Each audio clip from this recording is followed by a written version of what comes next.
오늘 마가복음 2장 1절부터 12절까지 말씀으로 이상한 곳에서 보석을 발견하는 기쁨, 이런 제목으로 하나님의 말씀을 나누고자 합니다.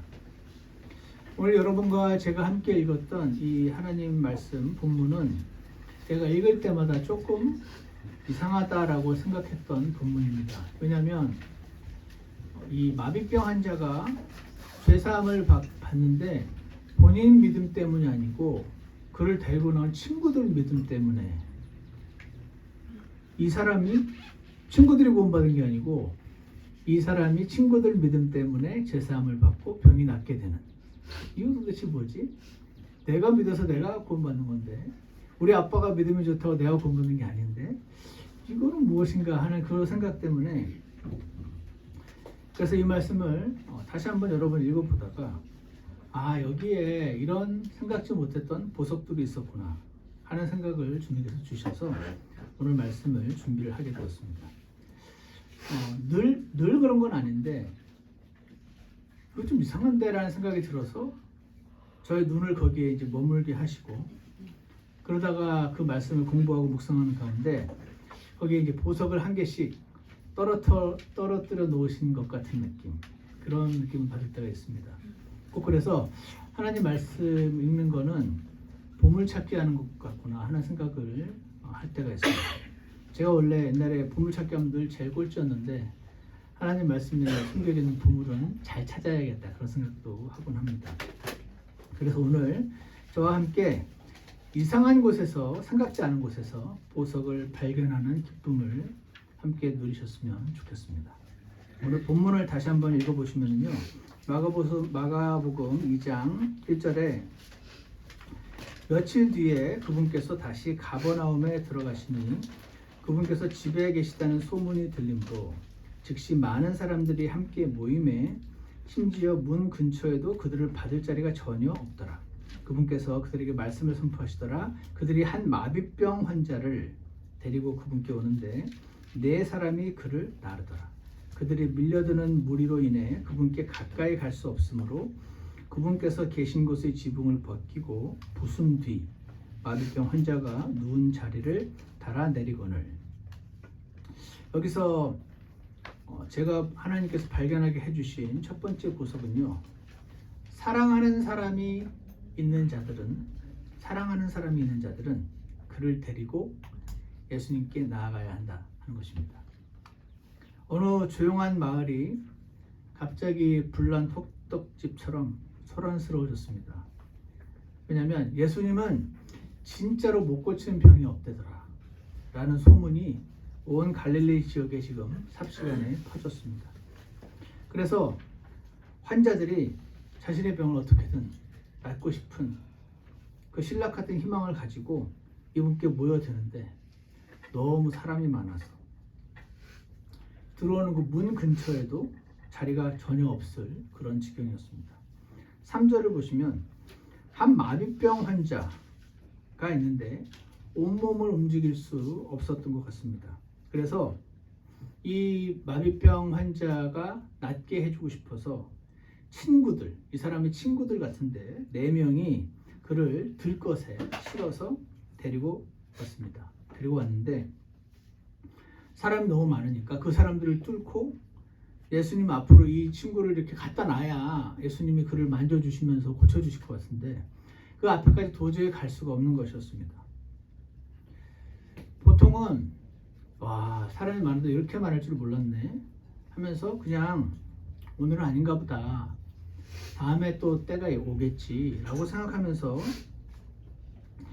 포기할 수도 있었는데 이 친구들은 아니야, 이렇게 그냥 돌아갈 수는 없지.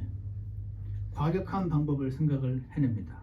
그들은 예수님이 계신 집의 지붕으로 올라가서 지붕을 벗기고 부순 뒤에 구멍을 내서 거기를 통해서 환자의 누운 자리를 내 귀퉁이에 끈을 매달아서 이렇게 침상 위에 무기력하게 누워있는 환자를 예수님 앞으로 내려놓았다 라고 지금 그렇게 기록이 되어 있는 것입니다.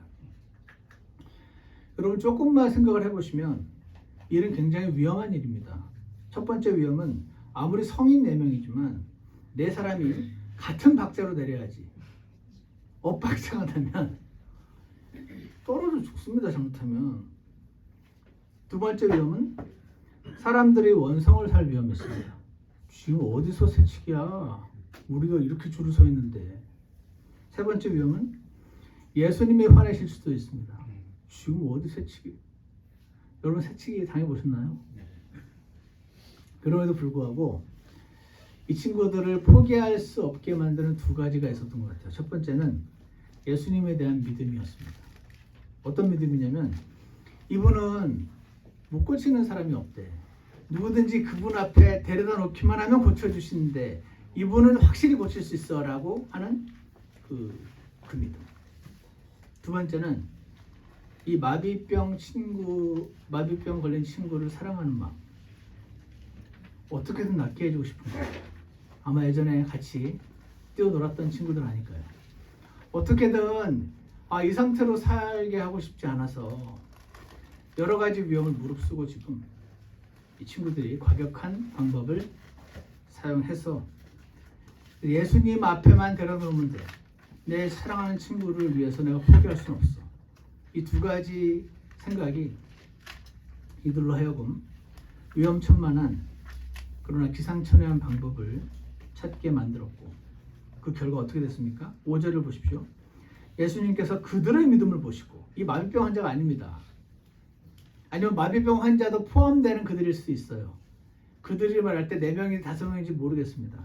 그런데 분명히 그 마비병 환자 한 명의 믿음은 아닌 것 같고 그 전부 나머지 저는 4명으로 보았는데 그들의 믿음을 보시고 마비병 환자에게 이르시되 아들아 내 죄를 용서받을지어다 이렇게 기록이 되어 있습니다. 그리고 나서 11절에 보시면 일어나 내 자리를 들고 내 길로 내 집으로 가라. 고쳤어 내가 일어나 하신 겁니다.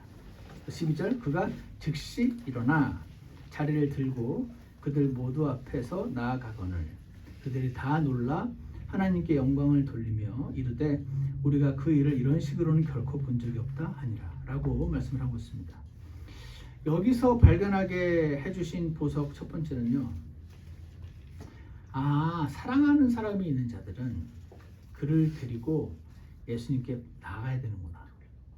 내가 할 일은 거기까지구나. 나머지는 예수님이 해결해 주시는구나 하는 보석입니다. 하다못해 얘 말고 내 믿음을 보시고서라도 그를 구해 주시는구나 하는 것을 생각을 주셨어요. 사랑하는 여러분, 여러분께는 사랑하는 사람들이 있으신가요? 지금 뭔가 그가 마비병에 걸려 있습니까? 신체의 마비병? 아니면 생각이 마비된 것 같으신가요? 아니면 하나님을 향한 마음이 마비병이 걸릴 것 같아요. 신체의 마비일지도 모르고 정신적인 마비일 수도 있고 영적인 마비일 수도 있어요.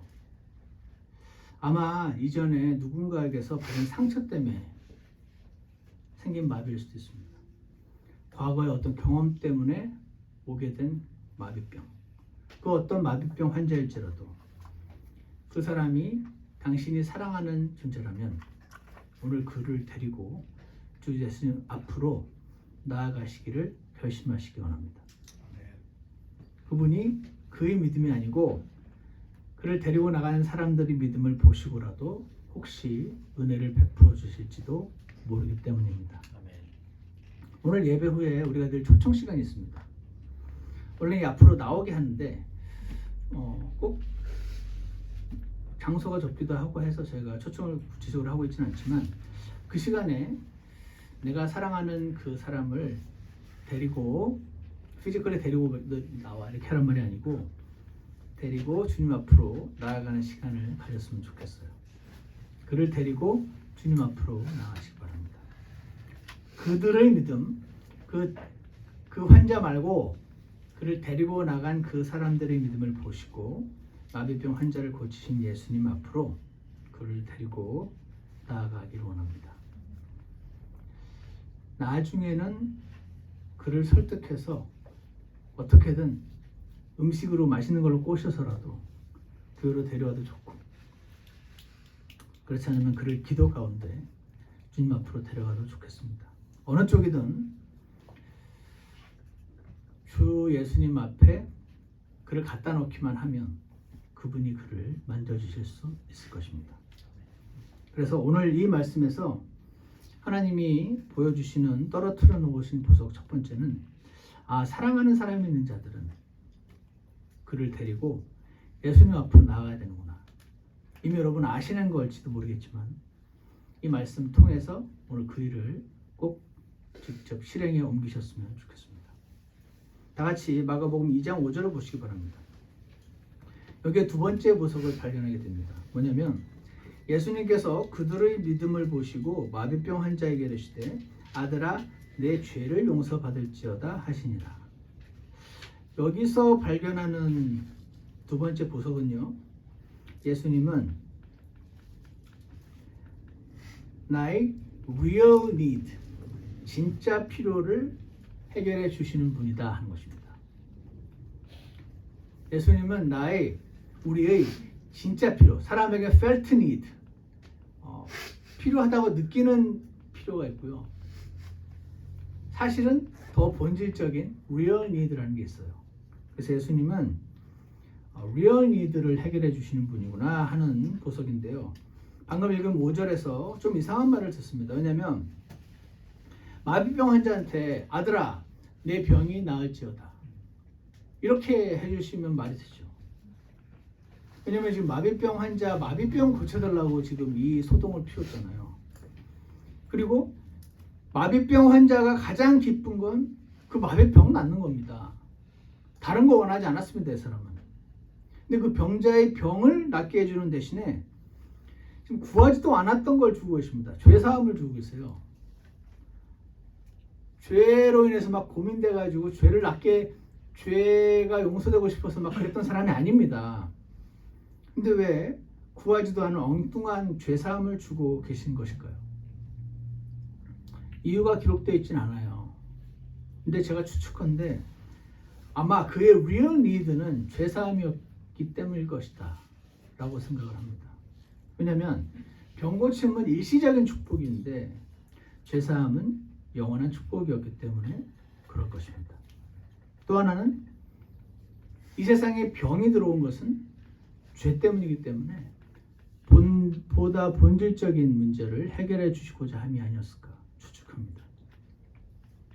잠시 상상의 나래를 펴셔서 어느 판사가 있는 법정 안으로 한번 들어가 보시기 바랍니다. 지금 판사가 앞에 앉아 있어요. 그 앞에 한 죄인이 서 있습니다. 그 죄인에게 판사가 이렇게 말합니다. 어떤 말이든 지금 당신이 하는 말을 내가 들어주겠다. 원하는 걸 들어주겠다. 하는 사람, 이 사람은 그럼 저 무죄 내려주세요. 이렇게 말하면 되잖아요. 근데 저 감옥에서 여기까지 걸어오다가 발바닥에 가시가 박혔는데 이 가시 좀 빼주세요. 재판 받는 동안 가시가 빠져야지 내가 재판을 받을 것 같아요. 라고 한 가지 소원을 날려버리는 죄인이 있다면 여러분 뭐라고 하시겠습니까?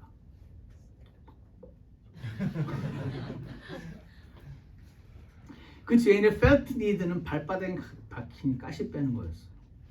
그 real need는 무죄 선고였습니다. 발바닥 가시 빼주는 게 축복은 축복이죠. 근데 일시적인 축복입니다. 무죄 선고는 영원한 축복입니다. 마비병 낫는 건 일시적인 축복입니다. 죄사함은 영원한 축복이거든요. 그래서 이상한 것에서 발견하는 보석덩어리 두 번째는 하나님은 구하는 자에게 내가 이거 달라고 구하는 자가 있잖아요. 구하는 자에게 구하러 나갔다는 이유로 그 felt need 뿐 아니라 real need를 먼저 반드시 해결해 주시는 분이시구나 하는 것입니다. 사랑 여러분, 여러분에게 사랑하는 사람들 있으시죠? 사랑한다는 말은 그 사람에게 좋은 걸 주고 싶다는 뜻입니다. 그의 felt need가 있을 것입니다.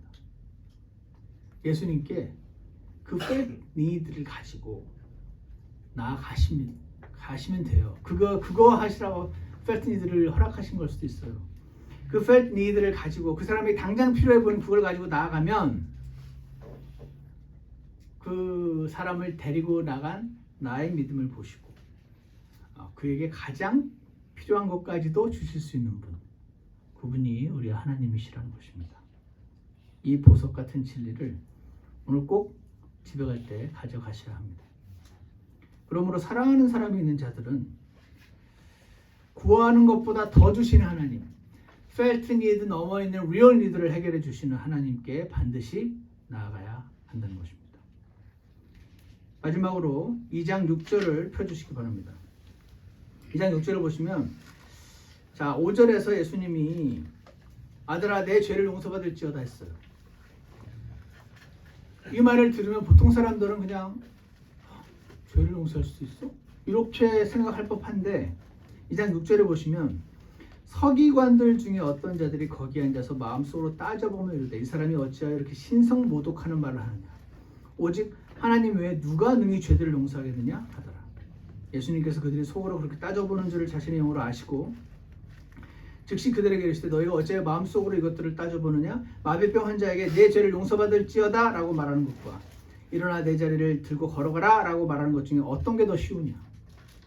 그러므로 사람의 아들이 땅에서 죄들을 용서하는 권능을 가진 줄을 너희가 알게 하려 하노라 하시고 마비병 환자에게 일어나라 라고 말씀을 하시는 장면입니다.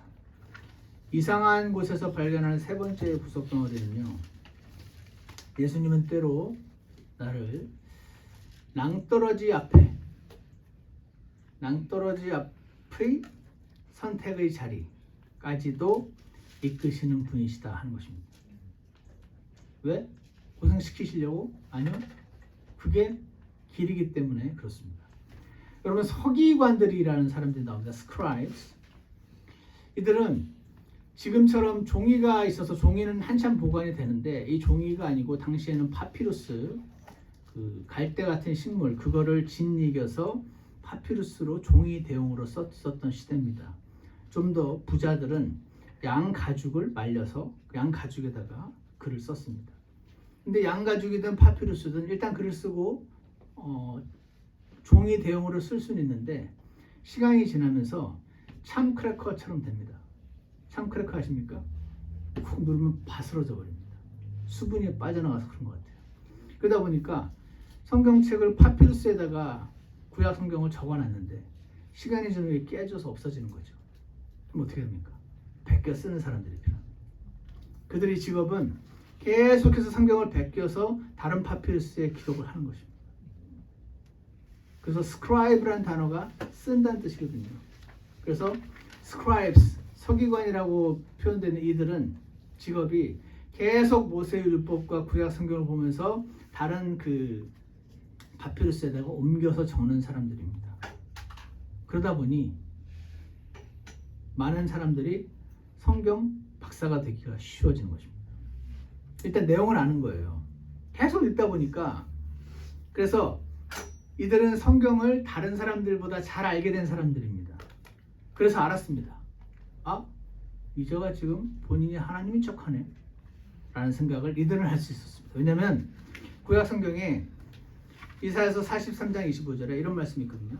나 곧 나는 내 자신을 위하여 내 범법들을 지워버리는 자니 내가 내 죄들을 기억하지 아니하리라. 하나님이 하셨어요. 하나님이 범법, 사람이 지은 죄를 지워버리는 자는 하나님이시구나 하는 걸 이들은 베껴 쓰다 보니까 알았습니다. 이사야서 44장 22절에도 내가 너희 범법들을 빽빽한 구름을 지우듯 지웠고 내 죄를 구름을 지우듯 지웠으니 내게로 돌아오라. 여기서 나는 하나님이시거든요. 그러니까 하나님이 죄를 지우는 분이야라는 걸 이들은 알았습니다. 이사야서 43장, 44장 등등 시편 103편 12절에서는 동이 서에서 먼 것 같이 그분께서 하나님이 우리의 범법들을 우리에게서 멀리 옮기셨으며 라는 말씀도 있습니다. 그러니까 죄를 지우고 죄를 옮기고 죄를 처리하는 분은 하나님이라는 사실을 보통 사람은 그렇게 막 실감나게 못 느꼈을지 몰라도 예수님이 아들아 네 병이 나아지다 하면 그냥 봐줄만 한데 내 죄를 용서받을지 하나님만 하실 수 있는 일을 지금 본인이 하겠다는 거야? 하나님이요? 신성모독이네. 사람이 하나님 척하네. 이렇게 된 겁니다. 그래서 아까 우리 그 중고등부랑 이야기 나눌 때도 잠깐 얘기했었는데 제가 예전에 무슨 영화를 보다 보니까 흑인이 It's my prerogative 그러더라고요. 들어보셨어요? prerogative. 사전을 찾아봤더니 고유 권한이라는 뜻이에요. 뭔가를 아마 못하겠나 봐요, 백인이. 그러니까 It's my prerogative. 그 prerogative라는 단어가 있어요. 고유 권한. 그게 그냥 고유 권한이라 일반 단어인데 한 사람의 죄를 용서하는 것은 하나님의 prerogative, 하나님의 고유 권한. 사람은 죄를 용서 못한다는 것을 스크라이브스는 알았던 거예요. 그래서 지금 이 서기관들이 낭떠러지 앞에까지 온 겁니다. 어떤 의미에서? 이 소동 가운데 절대절명의 선택의 자리에 섰습니다. 한 발을 헛디뎌서 떨어질 것인가 딱 붙어서 살 것인가 하는 그 자리까지. 즉 예수님이 하나님이셨네 라고 받아들이든지 미쳤나? 사기꾼이야? 라고 생각을 내리든지 둘 중에 하나밖에 불가능해요. 저분은 하나님은 아니지만 훌륭한 분이야 이렇게 생각할 수는 없어요. 본인이 지금 하나님이라고 주장을 하고 있기 때문에.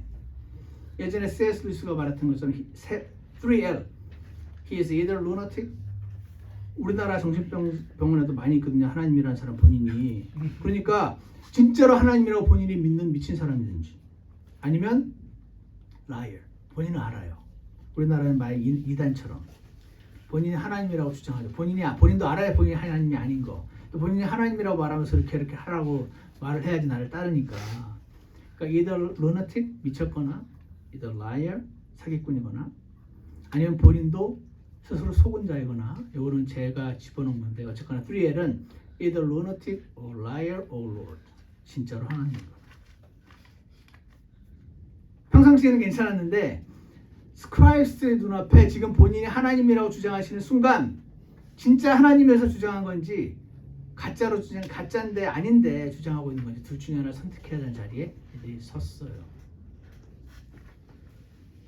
그래서 근데 예수님께서 사람이 지금 하나님이라고 말하는 거니까 얼마나 믿기 어려울까라는 것을 이해를 해주셨겠죠. 그래서 이들을 위해서 한마디 더 친절한 설명을 해주고 계십니다. 그것은 여러분 제가 여기서 퀴즈를 내겠습니다. 병 고치는 게 어렵습니까? 죄를 용서하는 게 어렵습니까? 어떤 게 어려워요? 크게 얘기해서 크게. 죄 용서가 어렵죠? 병 고치는 게 어렵다고 생각하시는 분? 김준호 목사님. 자, 실제는 죄를 고치는 죄 용서가 어려운 거지. 실제는 이게 실제예요. 그러니까 우리는 여기서 어떤 게 더 어려우냐 할 때 죄 용서가 어렵다고 생각하게 되는데 이제 이 사람을 사기꾼으로 본다면 죄 용서됐어라고 말하면 실제로 죄가 용서됐는지 안 됐는지가 눈에 안 보이잖아요. 근데 병이 낫게 해줄게라는 거는 실제로 병이 낫는 모습을 보니까 병 고치는 게 더 어려운 건 거죠. 죄 용서란 말은 누구나 할 수 있는 눈에 보이지 않으니까. 예수님이 지금 그 의미로 말씀하시는 거예요. 야, 죄 용서와 병 고치는 게 어떤 거 어려워? 병 고치는 게 더 어렵잖아. 병 고치는 건 실제로 나아야 되니까. 근데 내가 병을 고치는 걸 보면은 죄 용서했다는 이 말도 믿을 수 있을 거 아니야.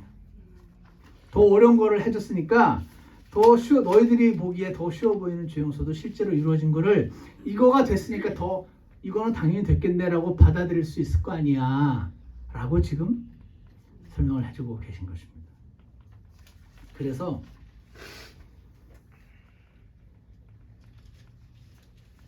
하나님은 여러분도 이런 경험을 해보셨거나 생각을 해보신 적이 있을 수도 있는데 제가 예전에 구원받고 나서 복음을 전하러 다닐 때 저희 교회에 한 공주님이 있었어요. 공주여인 날 때부터 공주로 태어났어요. 아빠 큰 사업가셨어요. 그래서 얼굴도 예쁘고 누가 봐도 공주. 근데 이 친구가 구원을 받고 그 복음 전하러 그 차 타고 돌아다니는 그 무리에 들어가니까 이제 아빠가 난리가 난 거죠. 내가 너 얌전히 교회 다니면서 좋은 사람 만나 시집가라 그랬지. 언제 너 보고 복음 전하러 다니면서 거지처럼 하고 돌아다니냐. 그래서 이 친구를 정신병원에 가두고 할 뭐 그런 일까지 있었어요. 근데 제가 이제 그 친구를 보면서 저 자매의 그냥 제가 볼 땐 되게 그냥 순수한 믿음이었어요. 그냥 복음을 알았으니까 이거 전하고 싶어가지고 자기가 그냥 부잣집에 태어나긴 했지만 와 이게 진짜네 하고 알아서 이거 전하고 싶어서 나갔는데 그로 인해서 겪게 되는 제가 지금 다 말씀드리지 못하는 수많은 일들을 겪는 걸 보면서 와 저 자매가 믿음이 되게 대단한 사람인가? 하나님은 어떻게 저런 상황까지 저 자매를 몰고 가시나? 그런 생각을 한 적이 있어요. 이해가세요? 어떤 사람이 믿음이 대단히 좋으면 야 역시 하나님께서는 크게 쓰시려고 저런 상황까지 몰고 가시나 보다 이럴 텐데 이건 누가 봐도 그냥 부잣집 딸인데 그냥 구원받고 교회 열심히 다니다가 시집가고 좋은 직장 가면 되는데 뭐지? 이런 생각을 저 혼자 했어요. 뭐지? 하나님은 때때로 나는 이유를 모르겠는데 어떤 사람을 낭떠러지 앞 선택의 자리까지 이끄시는 경우가 있어요. 그거는 아무도 알 수가 없습니다. 왜 그러는지. 이 서기관들이 이 성경 베껴 쓰고 성경 가르치고 하면서 사람들이 막 존경을 받았단 말이에요. 이렇게 살다가 죽으면 될 수도 있잖아요. 존경 받으면서 돈도 잘 벌면서 할 수도 있잖아요. 그런데 이 사람들로 하여금 낭떠러지 앞에까지 몰고 가신 겁니다. 예수님을 하나님으로 받아들이든지 아니면은 거부하든지. 그래서 이거는 이 서기관들조차 사랑하신 하나님의 사랑이라고 저는 생각합니다. 예전에 어떤 사모님이 그러셨는데 부자가 요트에다가 광란의 파티를 즐기면서 선상 파티를 누리고 하는 걸 보면은 많은 사람들이 이제 부러워하거든요.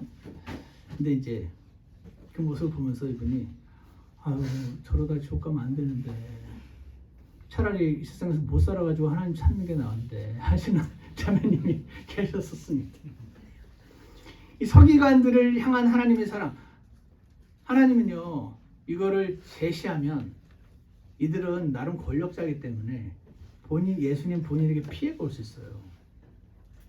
예수님 본인을 고려하는 마음이 있었으면 가난하고 힘없는 사람들에만 전하고 얘네들은 제끼는 게 더 유리할 거라고 저는 생각을 해요. 왜냐면은 이 중에 받아들일 사람은 아마 한둘일 거고 나머지는 이제가 하나님을 사칭하네 하면서 예수님의 arch enemy 아주 강한 대적들이 될 가능성이 있는 사람들이거든요. 그래서 이들을 향한 하나님의 사랑은 그들을 낭떠러지 앞에까지 몰고 가서라도 너희들이 선택해. 난 제시했고 선택은 freedom of choice is yours. 받아들이든 안 받아들이든. 하지만 잘 선택해야 될 거야. 함부로 선택하지 마. 잘 따져보고 잘 선택해 라고 제시를 해주신 것이라고 생각합니다. 그래서 예수님은 때로 나를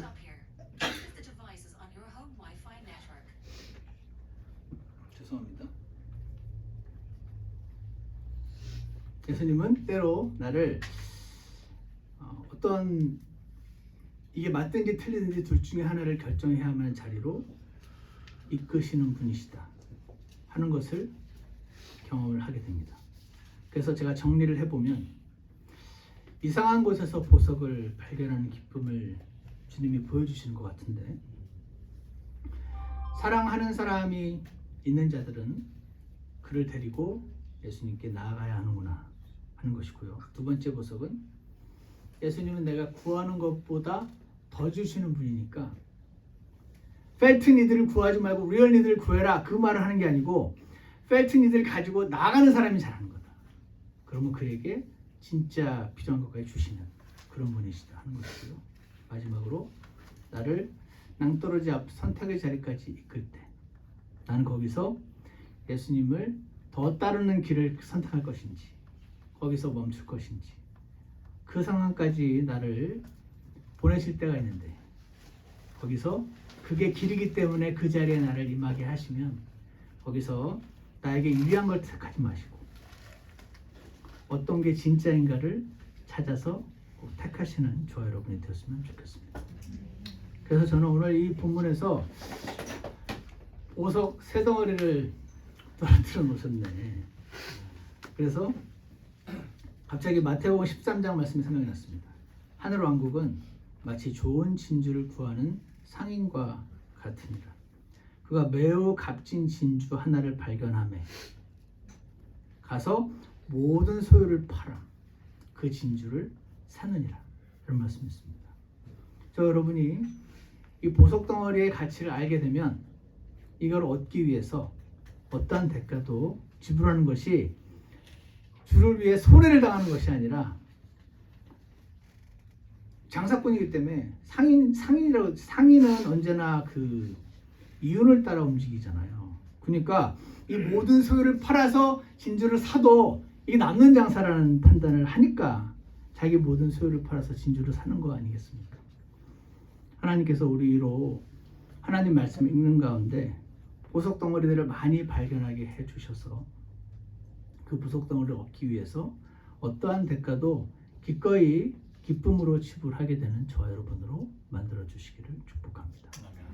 기도하겠습니다. 참선하신 하나님 아버지, 오늘 말씀을 통해서 저희에게 주시고자 각자에게 주시고자 하는 말씀이 있으실 줄 확신합니다. 주님, 저희 모두들에게 사랑하는 사람들이 있습니다. 그들을 데리고 주님 앞으로 나아갈 지가 오래되신 분들을 주님 오늘 다시 한번 일깨워 주셔서 그들을 데리고 매일 하나님 앞으로 나가는 사람들 되도록 도와주시옵소서. 우리의 그 펠트 니드 너머에 있는 실제 필요를 주님 만지게 해주시고 우리의 사랑하는 자들을 주님께서 신이 고쳐주시고 선하게 이끌어 주시기를 간절히 원합니다. 감사를 드리며 예수님 이름으로 기도드렸습니다. 다 같이 찬송가 316장 함께 부르시겠습니다.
사랑하는 사람들이 있으실 겁니다. 그가 아직 구원을 안 받은 사람일 수도 있고 구원은 받았지만 주님께로부터 멀어져 있는 사람일 수도 있을 것입니다. 오늘 하나님 말씀을 보고 알려주시는 바는 그들을 데리고 주님께 나아가면 주님이 우리의 조금이란 믿음이라도 보시고 우리에게 긍휼을 베푸실 수 있다는 것입니다. 오늘 잠시 기도하는 시간을 통해서 여러분 사랑하는 사람을 데리고 주님 앞으로 나아가는 시간을 잠시 갖겠습니다.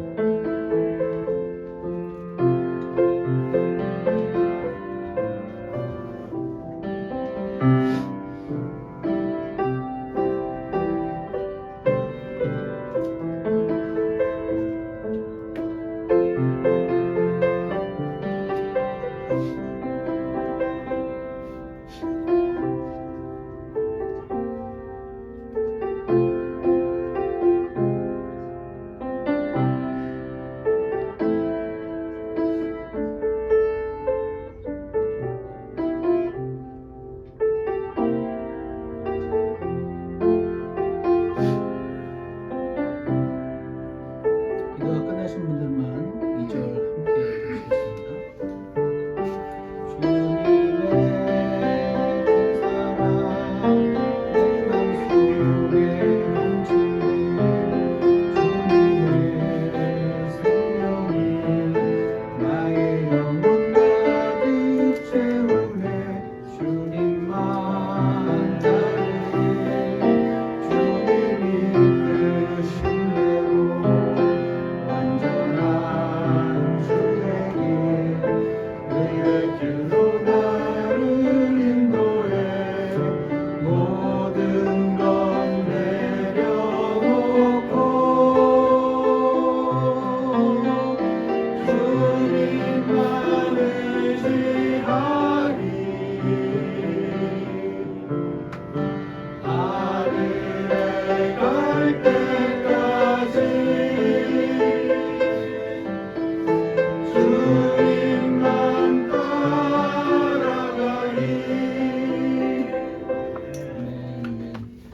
나의 생명이 되신 주 그분만 따라가겠다는 이 찬송가의 고백처럼 오늘 저희도 주님의 인도하심을 따라서 선한 목자가 되시는 예수님을 따라 믿음의 길을 걸어가기를 간절히 원합니다.